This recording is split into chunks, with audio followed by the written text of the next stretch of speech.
حي على الفلاح.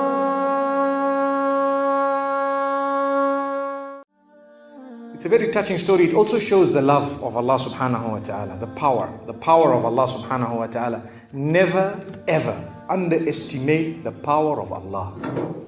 You know, there was a sheikh who mentioned this in Saudi Arabia, and there was a doctor that visited him from Pakistan and told him a story that happened to him. So he says, what happened to me? He says, the doctor who's speaking is a top neurologist, one of the top doctors in Pakistan, or, you know, a very, very good doctor, very hard to meet. It's said that perhaps you would have to wait months on end before you can get an appointment to see him. So what happened is, he says, I was flying from one city to another, a very busy man, flying quite often within the country and perhaps even outside. And he says, suddenly the clouds built up. Huge clouds, and the lightning started striking, and it started pouring, and there was lots of turbulence, and one of the engines was struck and it was damaged. So we had to land. And so what happened is, the landing was at a nearby little airport or a little strip and so on. And when they landed there, it was a remote area. How are you going to repair this aircraft? A few people who were on it was a small plane. They were, quite surprised because they landed it in such a remote place. No one's there to repair it. They would have to wait, definitely. So the doctor asks the captain or the pilot that, you know what, how long are you going to be? He says, no, we're going to be quite long. Well, I need to get to that area. Look, he says, it's just a 3-hour drive by vehicle. So why don't you just go by road? And you can go there and get there. He says, okay, good idea, because this is going to take long. So he decides to go on one of the try-shows, in Pakistan, one of the areas, wherever it was, and he jumped in. And as they started progressing, the clouds built again. And the lightning was striking, and the rain started pouring. And it was pouring so much that their vehicle could not move much more because of the mud and because of everything else. And so it was quite an open area with a bit of farmland. And after a while they realized, look, we're not getting anywhere.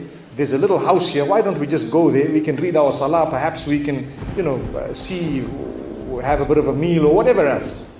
And they decided to knock the door. Strange people, strange land, far off, out in the rurals. And so he knocks the door, and he's got his little bag and everything, and he walks in. An old lady happened to answer the door after a while, and they spoke to her saying, look, this is what has happened, and we're going from so-and-so to so-and-so, and we just want a place, we want to read salah and so on. And she said, no problem, you can come in. She had a little musalla, a little sajjada, and she had a little baby on the side, or not a baby, but a child. And the child, every little while, she's actually checking on the child, and she's sitting on that musalla, making dua and reading her own salah. These people fulfilled their salah, did whatever they had to.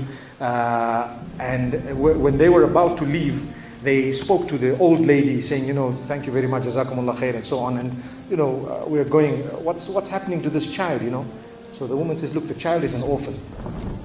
And the child is unwell, not well at all, very sick. And we've been to all the doctors around. And subhanallah, I'm the grandmother of this child. The doctors have told us that there is only one specialist around who can help this child. And we tried to make an appointment, but they asked us to come 6 months later. And it's far away. I've been making dua to Allah ever since that day. Ya Allah, make it easy for us. The child is sick. Make it easy for us, Ya Allah. So the man says, what's the name of that specialist? So the granny says, he's Dr. Ishan.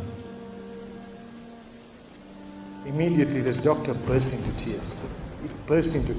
Straight away, he burst into tears. Why are you crying? Your dua has just been accepted. For your dua, the thunder came, the lightning came, the engine struck, we came down, we came on the road, the rain came again and stopped us and so on. And do you know what? The rain only stopped after the question was asked. Now it happened. And now the woman starts crying. Subhanallah. And the doctor himself is telling the story, saying, that was me. It happened to me, he says. And he says, I learned that Allah's armies are beyond limits. Allah uses whatever He wants to get what He wants done. It's over. Where in the wildest of the dreams of this person, would they have felt or believed that the top man, whom it is semi-impossible to see without big appointments, would actually be driven all the way to the door, knock the door, come in here, read some salah, and they would have to serve the child here. Amazing. Wallahi, it brings tears to the eyes. But the reason I share it with you, every one of us has needs for Allah subhanahu wa ta'ala. Just keep calling. Just have yaqeen. Have conviction. If it is meant, it will definitely come in your direction.